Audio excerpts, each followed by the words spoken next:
Hello everyone, Radhe Radhe. स्वागत है आप सभी का मेरे यूट्यूब चैनल उमा की दुनिया में।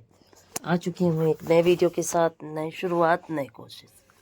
समय है शाम का। मैं बना रही थी सब्जी आलू मटर की, और अब मटर आलू पक चुके थे तो मुझे इसमें डालने थे टमाटर। उन्हीं को कट कर रही थी। और मुझे बनाना था आज गुजिया और पूए, क्योंकि हमारे यहाँ गुजिया बनने की तभी शुरुआत होती है जब समय गोट लिया जाता है। तो समय गोटने में छोटी छोटी गुजिया बनाने से स्टार्ट किया जाता है, और फिर उसी दिन पुए बनाए जाते हैं जो बच्चों के उतारे जाते हैं। तो तैयारी मैंने पहले से ही करके रख ली थी, आटा वगैरह सब लगा रखा है मेरा। अब मुझे सिर्फ बनाना था। तो सोचा कि पहले सब्जी बना के रख लेती हूँ, और फिर इसी में बाद में गुजिया बनाऊंगी, पुए बनाऊंगी, और उसमें थोड़ी सी पूड़ियाँ सेक दूंगी तो बच्चे खा लेंगे। सब्जी इधर बन रही थी, और ये देखिए मैं ले आई थी, ये बालियां हैं, नई गेहूं की नई बालियां। नया अनाज का इस्तेमाल होता है। नए ये बालियां, हरे हरे गेहूं इसके अंदर से निकाले जाते हैं, और फिर उसमें घी और गुड़ मिला के सभी को खिलाया जाता है। सभी के यहाँ त्योहार करने का तरीका अलग अलग होता है, और मेरे यहाँ जिस तरह से होता है मैं आपको वो दिखा रही हूँ। तो इन गेहूं के अंदर से बालियां काफ़ी मुश्किल से निकलती हैं। हाँ, अगर समय हो तो हम किसी भी काम को, लेकिन मुझे देर हो रही थी तो बस फिर मैंने सारे ही निकाले और फिर हाथ से रगड़ के इसको निकाल दिया था। फिर ये अच्छे से निकल आए थे। उसके बाद मैंने गुजिया बनानी शुरू करी। तो ज़्यादा गुजिया मैंने नहीं बनाई थी। और देखिए टमाटर भी मेरे अच्छे से पक चुके हैं, और अब इसमें ये देखिए अच्छे से इनको मिक्स करके इसमें डालूंगी मैं थोड़ा सा पानी, क्योंकि बिल्कुल सूखी सब्जी नहीं अच्छी लगती। और थोड़ा सा अगर पानी डाल दो तो रसा बहुत ज़रूरी है सब्जी में। ये देखिए मैंने पानी डाल दिया, सब्जी तैयार हो गई, उसको हटा दिया और फिर चढ़ा दी कढ़ाई। और ये है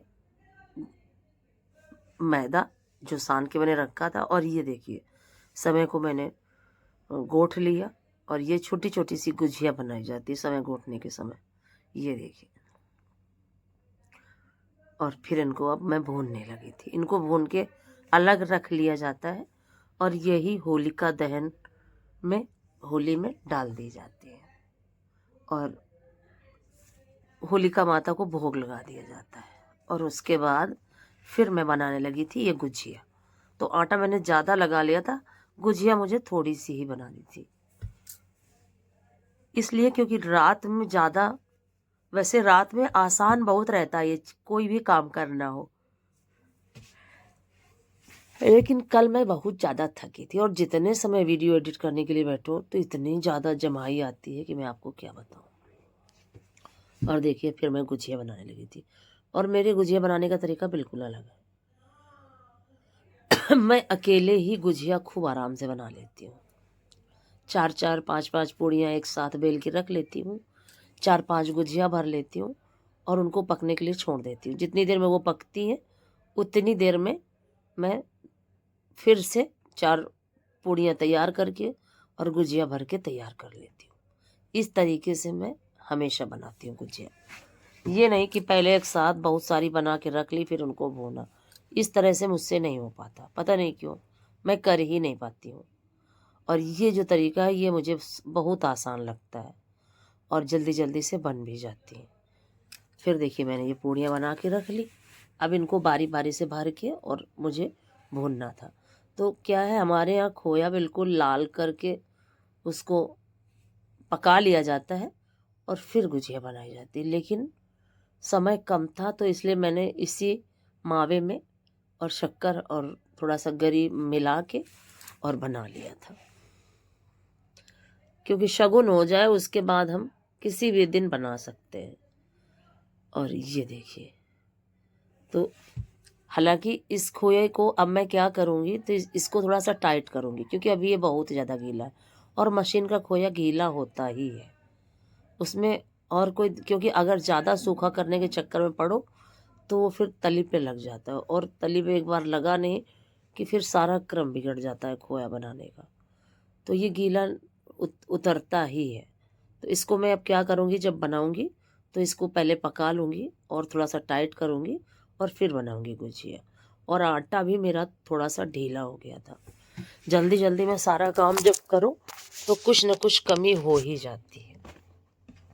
तो आटा भी मुझे थोड़ा सा टाइट करना पड़ा, तब भी मुझे ऐसा लग रहा था कि गीला हो गया है। लेकिन गुजिया बहुत टेस्टी बनी थी।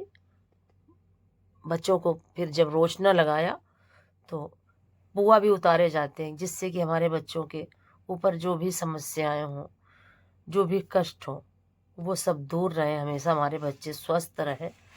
तो सभी के यहाँ ये चीज़ें होती हैं और सभी अपने अपने तरीके से क्योंकि त्यौहार ये जो आते हैं त्यौहार, इनमें इतनी ज़्यादा एनर्जी होती है कि उस एनर्जी से बचने के लिए, क्योंकि हमारे आसपास पॉजिटिव नेगेटिव सभी एनर्जीज़ हैं।